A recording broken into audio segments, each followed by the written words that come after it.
अथ तृतीयोऽध्यायः। तीसरा अध्याय। भगवान के अन्य लीला चरित्रों का वर्णन।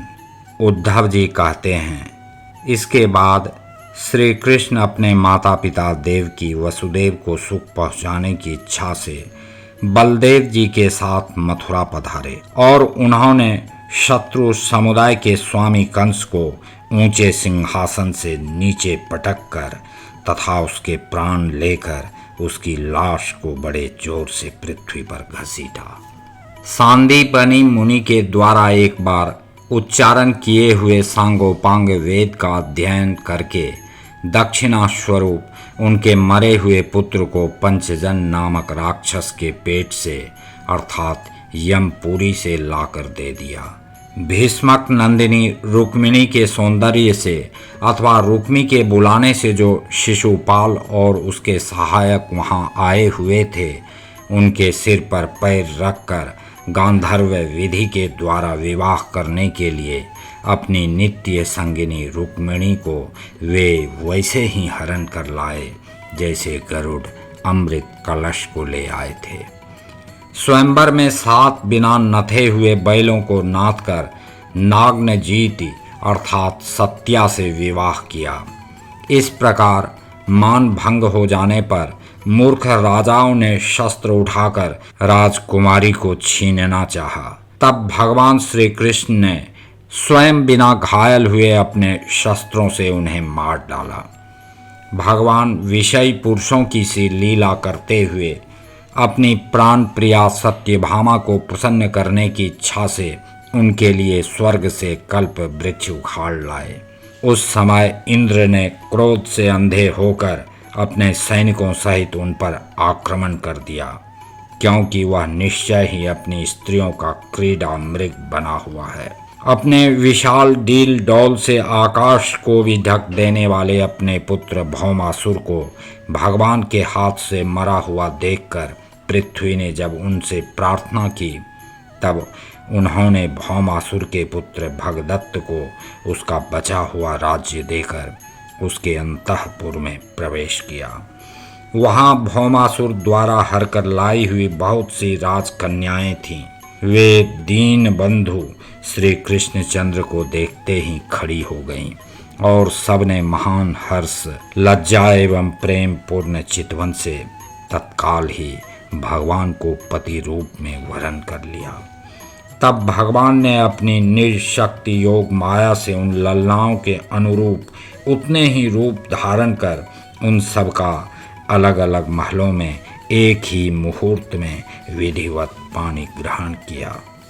अपनी लीला का विस्तार करने के लिए उन्होंने उनमें से प्रत्येक के गर्भ से सभी गुणों में अपने ही समान 10-10 पुत्र उत्पन्न किए।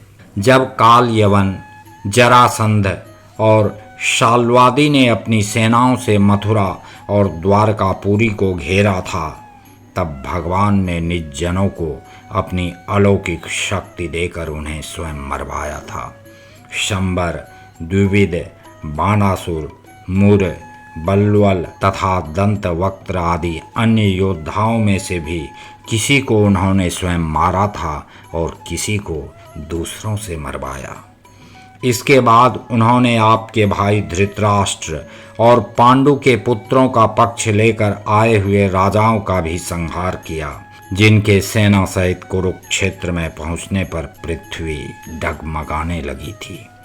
कर्ण, दुशासन और शकुनी की खोटी सलाह से जिसकी आयु और श्री दोनों नष्ट हो चुकी थीं, तथा भीमसेन की गदा से जिसकी जांघ टूट चुकी थी, उस दुर्योधन को अपने साथियों के सहित पृथ्वी पर पड़ा देखकर भी उन्हें प्रसन्नता न हुई। वे सोचने लगे, यदि द्रोण, भीष्म, अर्जुन और भीमसेन के द्वारा इस 18 अक्षौहिणी सेना का विपुल संहार हो भी गया, तो इससे पृथ्वी का कितना भार हल्का हुआ। अभी तो मेरे अंश रूप प्रद्युम्न आदि के बल से बढ़े हुए यादवों का दुस्सह दल बना ही हुआ है। जब ये मधुपान से मतवाले हो लाल लाल आंखें करके आपस में लड़ने लगेंगे, तब उससे ही इनका नाश होगा। इसके सिवा और कोई उपाय नहीं है। असल में मेरे संकल्प करने पर ये स्वयं ही अंतर्धान हो जाएंगे। यूं सोचकर भगवान ने युधिष्ठिर को अपनी पैतृक राजगद्दी पर बैठाया और अपने सभी सगे संबंधियों को सत्पुरुषों का मार्ग दिखाकर आनंदित किया। उत्तरा के उदर में जो अभिमन्यु ने पुरुवंश का बीज स्थापित किया था, वह भी अश्वत्थामा के ब्रह्मास्त्र से नष्ट सा हो चुका था, किंतु भगवान ने उसे बचा लिया। उन्होंने धर्मराज युधिष्ठिर से 3 अश्वमेघ यज्ञ करवाए और वे भी श्री कृष्ण के अनुगामी होकर अपने छोटे भाइयों की सहायता से पृथ्वी की रक्षा करते हुए बड़े आनंद से रहने लगे। विश्वात्मा श्री भगवान ने भी द्वारकापुरी में रहकर लोक और वेद की मर्यादा का पालन करते हुए सब प्रकार के भोग भोगे, किंतु सांख्य योग की स्थापना करने के लिए उनमें कभी आसक्त नहीं हुए।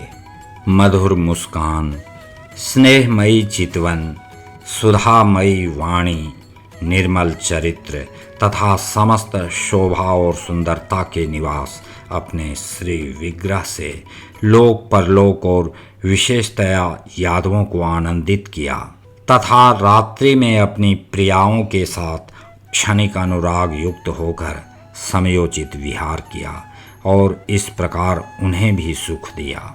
इस तरह बहुत वर्षों तक विहार करते करते उन्हें गृहस्थ आश्रम संबंधी भोग सामग्रियों से वैराग्य हो गया। ये भोग सामग्रियां ईश्वर के अधीन हैं और जीव भी उन्हीं के अधीन है। जब योगेश्वर भगवान श्री कृष्ण को ही उनसे वैराग्य हो गया, तब भक्ति योग के द्वारा उनका अनुगमन करने वाला भक्त तो उन पर विश्वास ही कैसे करेगा। एक बार द्वारकापुरी में खेलते हुए यदुवंशी और भोजवंशी बालकों ने खेल खेल में कुछ मुनीश्वरों को चिढ़ा दिया। तब यादव कुल का नाश ही भगवान को अभिष्ट है, यह समझकर उन ऋषियों ने बालकों को शाप दे दिया। इसके कुछ ही महीने बाद भाविवश वृष्णि, भोज और अंधकवंशी यादव बड़े हर्ष से रथों पर चढ़कर प्रभास क्षेत्र को गए। वहाँ स्नान करके उन्होंने उस तीर्थ के जल से पितर, देवता और ऋषियों का तर्पण किया तथा ब्राह्मणों को श्रेष्ठ गोएं दी। उन्होंने सोना, चांदी, शैया, वस्त्र, मृगचर्म, कंबल, पालकी, रथ, हाथी, कन्याएं और ऐसी भूमि जिससे जीविका चल सके तथा नाना प्रकार के सरस अन्न भी भगवद अर्पण करके ब्राह्मणों को दिए।